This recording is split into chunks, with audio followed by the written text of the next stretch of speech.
Selamat sore. Kami dari kelompok 18 itu tentang mikropaleontologi dan biostratigrafi. Nah, dari kelompok kami itu terdiri dari Amelia Kartika, kedua Dimas Catur Satrio, terus Febrianti Listianingrum, terus yang terakhir Adiatma Agra Behaki. Next.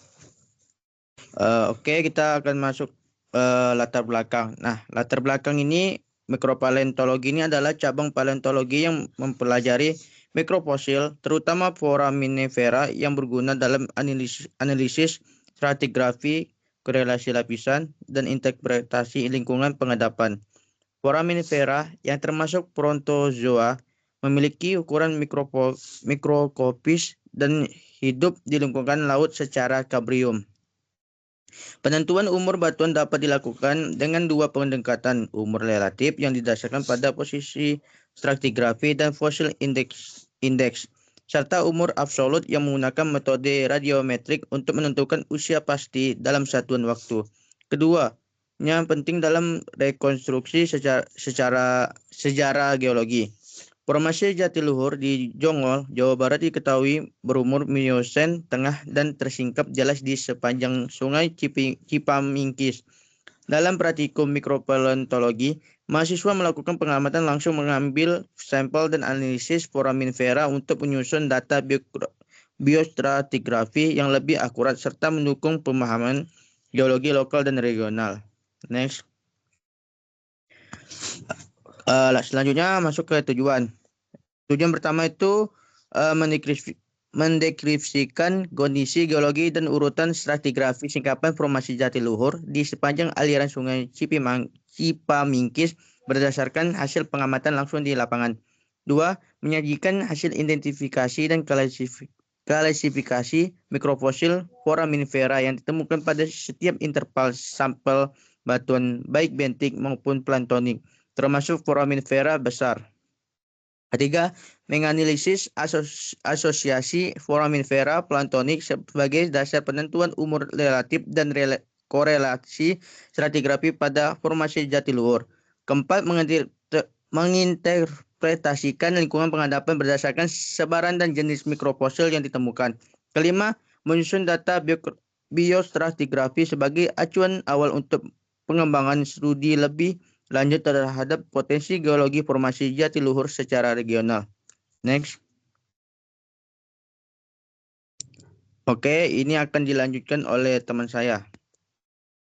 Oke, terima kasih Agra. Selanjutnya masuk ke dalam poin geologi regional. Latar belakang dari lokasi penelitiannya adalah kita mengadakan penelitian di Sungai Cipamingkis yang berada di Desa Sukaresmi, Kecamatan Sukamakmur, Kabupaten Bogor, Jawa Barat. Di sungai ini dia mengalir di Cepongan Bogor yang merupakan bagian dari formasi Cibulakan. Menurut Nugroho 1973 dan dilanjutkan oleh Martojojo tahun 2003. Formasi ini terbentuk akibat aktivitas tektonik break arc basin pada kala Miosen. Lalu sejarah geologi dan stratigrafinya. Pada Miosen awal terjadinya sedimentasi dari paparan Sunda yang menjadikannya terbentuk batu pasir kuarsa, batu gamping, dan napal. Lalu pada Miosen tengah terjadi sedimentasi secara lebih lanjut yang menghasilkan batu lempung, batu pasir, napal yang berada di formasi Cibulokan atas. Lalu pada akhir Miosen tengah terjadi perubahan ke laut dalam atau transisi ke formasi Bojongmanik. Karakteristik dari formasi Cibulokan ini, pada lapisan bawahnya terdapat serpih karbonat, sisipan batu bara, dan konglomerat. Pada lapisan tengahnya terdapat batu gamping yang padat, lapisan pasir, dan serpih. Pada lapisan atas terdapat batu pasir dan napal, dan terdapat batu lempung dan batu lanau pada lingkungan yang lebih tenang. Lalu memiliki ketebalan yang bervariasi sekitar 157 meter, yang merupakan stratotip, sampai 2.300 atau sampai kurang lebih dari 1.000 meter, yang menghadap ke arah utara. Stratigrafi regional Cipamingkis ini memiliki dasar formasi Jatiluhur yang merupakan laut dalam yang mengandung batu pasir kuarsa, napal, dan ditindih oleh formasi Cibulakan yang merupakan laut dangkal. Lapisan atasnya merupakan formasi Bojongmanik dan dia menunjukkan siklus transgresi dan regresi. Lalu masuk ke dalam poin struktur dan geomorfologinya dari Sungai Cipamingkis ini. Pada Sungai Cipamingkis ini memiliki pola aliran sungai subdendritik sampai trellis yang dikontrol oleh adanya struktur geologi. Dengan adanya pengaruh sesar, yaitu sesar Cilengsi, yang kemungkinan merupakan sesar Baribis. Struktur ini berkontribusi pada potensi adanya longsor dan erosi. Lalu potensi hidrokarbon dan aspek kebencanaan. Pada bagian bawah formasi Cibulakan, dia mengandung kaya material yang organik dan merupakan zona maturasi minyak. Lalu terdapat potensi sebagai source rock dan reservoir dalam sistem petroleum. Pada sungai ini juga merupakan daerah rawan longsor, erosi, dan banjir bandang. Lalu poin selanjutnya diperlukan pemetaan geologi secara lebih rinci dan analisis kestabilan lereng untuk melakukan mitigasi bencana. Selanjutnya ada kolom stratigrafinya. Ini kolom stratigrafi yang kita lakukan pada saat pemetaan di Sungai Cipamingkis pada tanggal 19 April kemarin. Berdasarkan pemetaan kami mendapatkan bahwa terdapat 3 litologi, yaitu litologi shell, batu pasir, dan batu gamping pada bagian top ya, dan bottom. Oke, lalu selanjutnya ada distribusi spesies foraminifera, planktonik, dan interpretasi umur biostratigrafi. Berdasarkan identifikasi foraminifera planktonik, satuan batuan yang dianalisis diperkirakan berumur dari Miocene tengah atau 23 juta tahun lalu hingga Pliocene akhir sampai 2,6 juta tahun lalu, menunjukkan langsungan adanya pengendapan selama periode tersebut. Kehadiran Globigerina sp dan G. boloides menegaskan dominasi adanya pengendapan pada kala Pliocene. Lalu fosil Globigerina merdi dan Praebolina transitoria dia memperluas umurnya ke Miocene. Lalu kehadiran Hankenia alabamensis menunjukkan kemungkinan adanya transisi dari Miocene akhir ke Pliocene awal dalam lingkungan laut yang terbuka. Lalu fosil Pseudogastigerina mikra yang berumur Paleocene sampai Eocene awal diduga hasil dari rework karena usianya yang jauh lebih tua dari yang lainnya. Oke, selanjutnya akan dibacakan oleh Amelia Kartika. Baik, selanjutnya itu adalah grafik dari interpretasi umur dan lingkungan pengendapan yang telah kita lakukan dalam pengamatan field trip kemarin. Next. Jadi, analisisnya tuh berdasarkan tabel distribusi foraminifera bentonik dapat disimpulkan bahwa spesies tersebut itu mulai dari lingkungan litoral hingga abisal untuk lingkungan pengendapannya. Nah, beberapa spesies seperti Ammonia becari, Textularia sp, dan Elpidium crispum itu ditemukan di zona litoral hingga neritik tengah yang dapat diindikasi sebagai kondisi lingkungan laut dangkal dengan energi yang tinggi. Namun kemungkinan mencerminkan lingkungan pesisir atau terumbu karang. Sementara itu untuk spesies seperti Amphistegina lesoni dan Eusphaeroidina inflata itu terdapat di zona neritik tengah hingga neritik luar yang dapat diartikan sebagai wilayah transisi antara continental shelf dan slope. Lalu kemudian spesies seperti Cibicidina cagirnanensis dan Lenticulina guticostata yang dominan di zona outer neritik hingga batial atas yang dapat menunjukkan lingkungan laut yang lebih dalam dengan energi yang lebih rendah dan sedimentasi yang halus. Selain itu, keberadaan spesies seperti Bermudezinella profunda dan Cidoides mundulus pada zona upper batial hingga bisa menunjukkan kondisi laut dalam yang tenang, minim cahaya, dan cenderung anoksik, yang secara keseluruhan sebaran mikrofosfer ini dapat diindikasikan lingkungan pengendapan yang bersifat transisi dari laut dangkal ke laut dalam yang dapat meliputi hampir seluruh zona batimetri dari litoral hingga abisal. Next.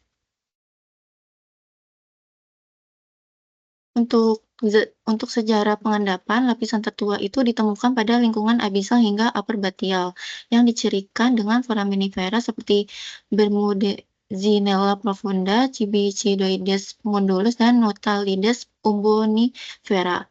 Zona ini mencerminkan laut sangat dalam dengan kondisi yang tenang serta proses sedimentasi yang halus. Namun, seiring dengan waktu terjadi transisi menuju lingkungan batial hingga outer neritik yang lebih dangkal dengan spesies seperti Cibicidina Lentulina cagirnensis, Lentulina guticostata, dan Lentulina sp. Zona ini menunjukkan kondisi laut yang dalam hingga menengah dengan energi yang rendah, yang digambarkan mengalami perubahan menuju laut menengah. Selanjutnya, di lingkungan middle hingga outer neritik ditandai oleh keberadaan Amphistegina lisoni, Eusphaeroidina inflata, dan Globorotalia menardi yang menunjukkan perairan yang energi sedang hingga cukup tinggi.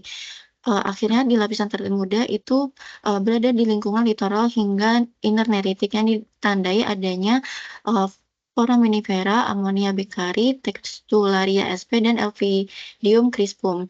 Zona ini mencerminkan laut dangkal dekat pantai dengan kondisi energi yang tinggi dan sedimentasi yang lebih kasar. Next. Untuk selanjutnya dijelaskan oleh teman saya, Ferbianti. Baik, berikutnya yaitu kesimpulan. Pada kesimpulan kali ini, wilayah penelitian itu mencerminkan sejarah pengendapan kompleks dengan variasi lingkungan dari laut dangkal atau litoral hingga laut dalam abisal. Nah, pada distribusi foraminifera bentonik dan plantonik digunakan untuk menentukan umur yang relatif formasi yang diperkirakan berasal dari Miosen tengah dengan dukungan fosil yang menunjukkan umur atau indeks fosil. Pada perubahan vertikal lingkungan pengendapan itu menunjukkan adanya proses transgresi dan regresi laut yang terkait dinamika tektonik dan perubahan muka laut global pada masa Miosen. Hasil ini penting untuk memahami sejarah geologi lokal di Cekungan Bogor dan menjadi dasar bagi penelitian lanjutan terkait stratigrafi, lingkungan pengendapan, dan potensi sumber daya geologi. Next. Adapun sarannya yaitu poin pertama, dilakukannya pengambilan sampel secara lebih terstruktur dan merata pada setiap interval stratigrafi agar data mikrofosil lebih representatif dan interpretasi umur serta lingkungan pengendapan lebih akurat. Poin kedua itu bandingkan hasil analisis mikrofosil dengan data dari lokasi sekitar dalam satu satuan formasi untuk memperkuat korelasi stratigrafi regional dan memahami pola penyebaran lingkungan pengendapan. Untuk poin ketiga, disajikan data distribusi mikrofosil dalam bentuk range chart atau diagram kelimpahan untuk mempermudah analisis perubahan lingkungan dan umur relatif lapisan batuan. Dan di poin terakhir yaitu gunakan referensi zonasi internasional standar, misal Blow 1979 atau Wade et al. 2011 untuk meningkatkan akurasi zonasi biostratigrafi dan memudahkan korelasi global. Berikut referensi yang kita pakai.